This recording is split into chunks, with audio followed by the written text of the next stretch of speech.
It took me 32 years to realize these three truths about life that I wish I realized this before.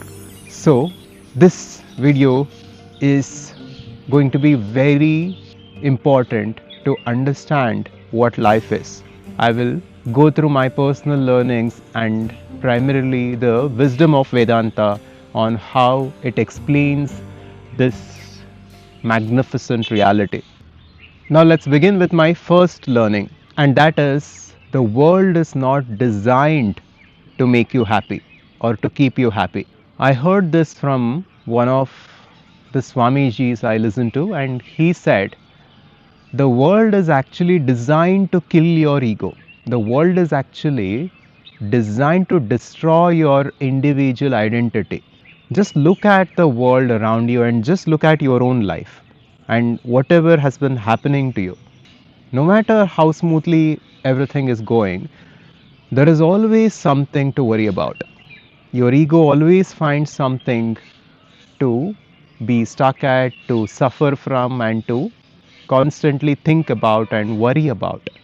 If the finances are going in the right way, then there is something maybe in the health. If the health is in the right way, then there might be something in the relationships. And if everything is in the right way, then the ego says, how long will it last? And what happens if I die or if someone else whom I love dies? That is fear. So, in some way or the other, we are always in some form of resistance as long as we are identified with this ego. And it's very important for us to realize that the world is actually not meant to make us happy. Adiguru Shankaracharya said the world is Maya. It is just an appearance and it is temporary. It will never last and it will never bring you true sense of happiness or fulfillment.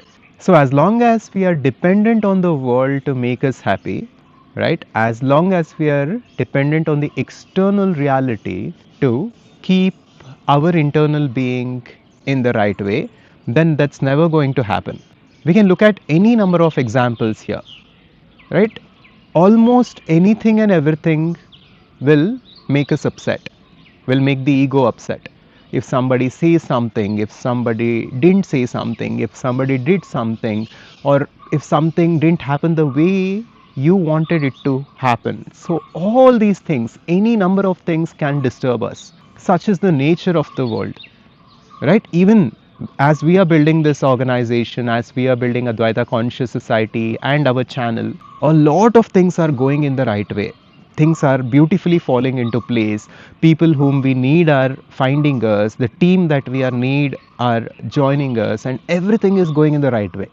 And whenever we post a video, there are hundreds and hundreds of positive comments of appreciation and gratitude, and we do love that. But at the same time, there are certain comments which are hateful, which are negative, and such is the nature of the world. There are always things that we can find to be upset about, but if we are centered within ourselves, and if we are clear about who we are, what this reality is, and what our mission is, and what our purpose is, then it does not matter what somebody else says or doesn't say. We just take things the way they are and we just use them to propel us towards our mission and our goal. So that's the first point, that is, the world can never make you happy. You will have to find that happiness somewhere else. With that, let's come to the second learning or the second point. That is, what you are actually looking for and everything that you are seeking already exists within you. You know, the ancient Chandogya Upanishad said, Tattvamasi. You are it. You are the ultimate reality. You are the thing that you are seeking. You are that infinite source of happiness, and you are everything that you've ever been looking for. When we say you, it doesn't mean the body or the mind or the ego, but as per Vedanta, there is something far deeper to us than what we currently understand and what we currently experience. As we go deeper into the wisdom of Vedanta, it states the entire world, the entire universe, every aspect of this existence is an appearance in the consciousness that we are. Beyond the body, beyond the mind, and beyond the ego, we are an infinite being. We are the infinite being, we are the infinite existence, we are the infinite consciousness. And Sat Chit Ananda is the terminology used in the Upanishads, which means existence, consciousness, and bliss or happiness. And these three things ultimately are not different things. Existence is not apart from consciousness, and consciousness is not apart from happiness. It's just one and the same, but when we bring it into words and language, this is how we will have to put it. So, the source of happiness that you're looking for is actually within, right? Just think about it. Let's look at it logically, not philosophically. Let's say you buy a car and you felt a momentary sense of happiness for a few hours or a few days. Or let's say you became a mother or a father and you held your child in your arms and you felt that deep sense of joy or bliss for a moment. Now go deep and see where that happiness is coming from. Is that happiness actually coming from that baby or that car, or was that happiness already there as a dimension within you which temporarily got manifested because of that stimuli, because of that event? Right? When we think about it like that, we can easily say there is that happiness within me, but when some things happen and when some things go according to my plan in this world, that gets manifested, that comes from within, and I'm able to experience it or feel it. This is how most of society experiences happiness. But this is not how a jnani or a yogi experiences happiness. For a jnani, who's a realized one, happiness is he himself. He doesn't need anything to be happy. That is why some of these monks and yogis and sannyasis, after they realize the truth, they just leave the world for what it is and they just live in a cave. They don't have anything for themselves. They don't have a bank account, they don't have clothes even. They don't even know where the food is coming from tomorrow. But yet, they are completely centered, they are completely blissful, they are completely happy because they have found the source of infinite happiness within. And while the entire world is busy chasing its and bits and pieces of happiness through manifestations, through hard work, through getting that and this, Agnani is just with himself, by himself, with the recognition and with the realization of the true source of happiness. Because for him, when there is that infinite source within and when he is immersed in that bliss and joy, what does he care about the world and what does he care about holding on to certain things in this world? It's meaningless, right? That is what we need to ultimately understand. Now, when we say that, especially from the perspective of Advaita conscious society, we nowhere encourage people to give up on their lives and leave their current life and go live a life like a monk. This was just an example I took. And we just follow the doctrine of Vedanta and Bhagavad Gita to its core. In Bhagavad Gita, Krishna says to Arjuna, you can be a warrior, you can be what you were meant to be. You can be in a place where the universe has put you and yet be utterly spiritual and follow dharma, because spirituality is not exclusive to monks and yogis and it's not exclusive to Himalayas or caves or forests. Spiritual life is a full life, it's a complete life. No matter who you are, if you are a professional, if you are an entrepreneur, if you're a student, the very life that you're living with your families, the work that you're doing, it can be by itself a complete life, a spiritual life, a Vedantic life. That is what we need to realize, and we need to finally understand that happiness can only come from within. From that foundation, when you begin to live in this world and when you begin to create different things in this world as a professional, as an entrepreneur, then the entire experience of life changes. Then you are completely a different person. You're not doing things for happiness, you're doing things from happiness. And the quality of work when you do things in this way is completely different, and the life that you will be able to manifest will be completely different. Now that is what we call the ideal life. The ideal life for you is not a life where you are working towards happiness, but it is a life which comes from happiness, which is lived in happiness. That's very important to realize. And there is a conscious creation mantra at ACS which goes like this: Yad bhavam tad bhavati.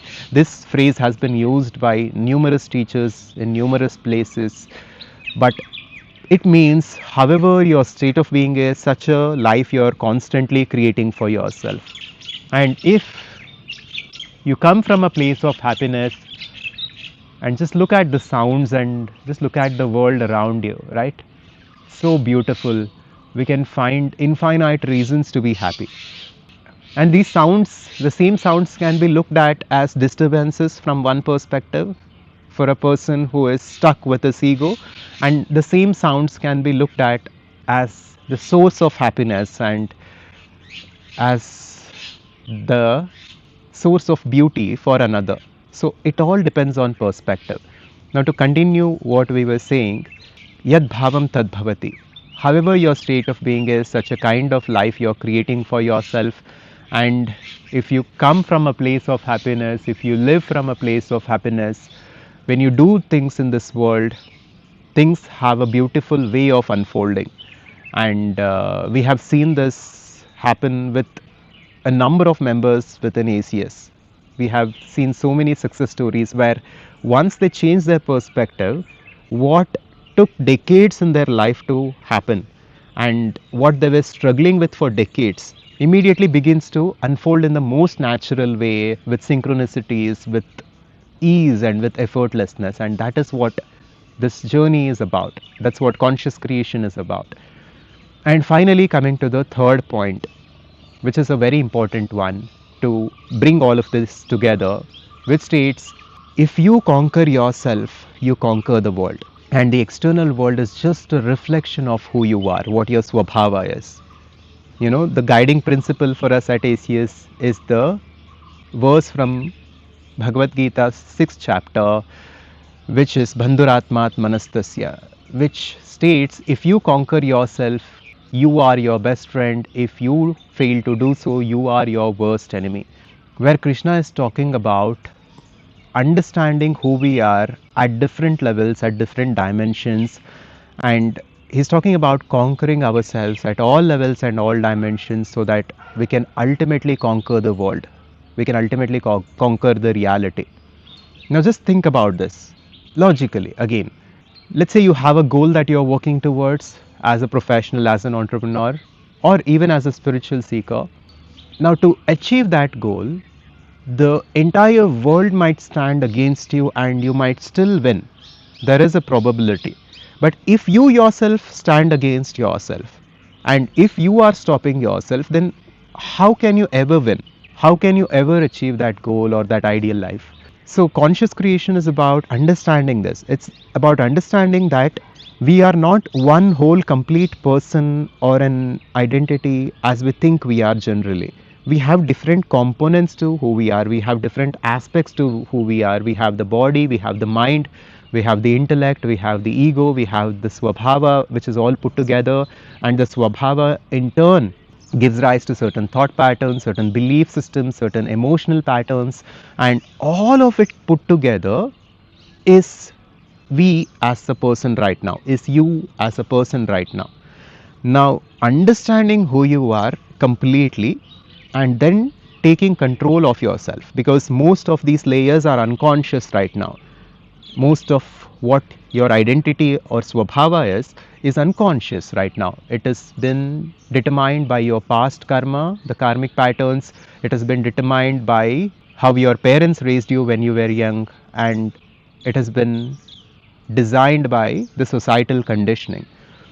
Now, to break free from that unconscious svabhava and that unconscious identity, and to finally create and live a conscious svabhava, a conscious identity where you have conquered yourself at different levels, that is what conscious creation is. And once you conquer yourself, you conquer the world, because the world is not apart from you, it is just a reflection of who you are. Even this, you can test it here and now. Just see the world for what it is and see your life for what it is. Look at your relationships, look at your health, look at your finances, see where you're stuck, and then go within and see within yourself what are some of the patterns, habitual patterns, thought patterns, identifications, belief systems that you're holding, which are in congruence with that. For example, if you are financial trouble in the outside, if your finances are not in the right way, then there is scarcity within you. Then scarcity is definitely a part of your swabhava. Now, because scarcity is within you, you are experiencing it outside. The external world, like I said, is just a reflection of who you are. So, conscious creation is about that. It's about identifying these blockages and conquering ourselves at deeper dimensions and deeper levels, so that we can ultimately live a life of freedom, fulfillment, abundance, and love. That's the life that everyone seeks, and ultimately, it also comes down to contribution, contributing in some way or form to the world, to the environment, to the people around, and so on.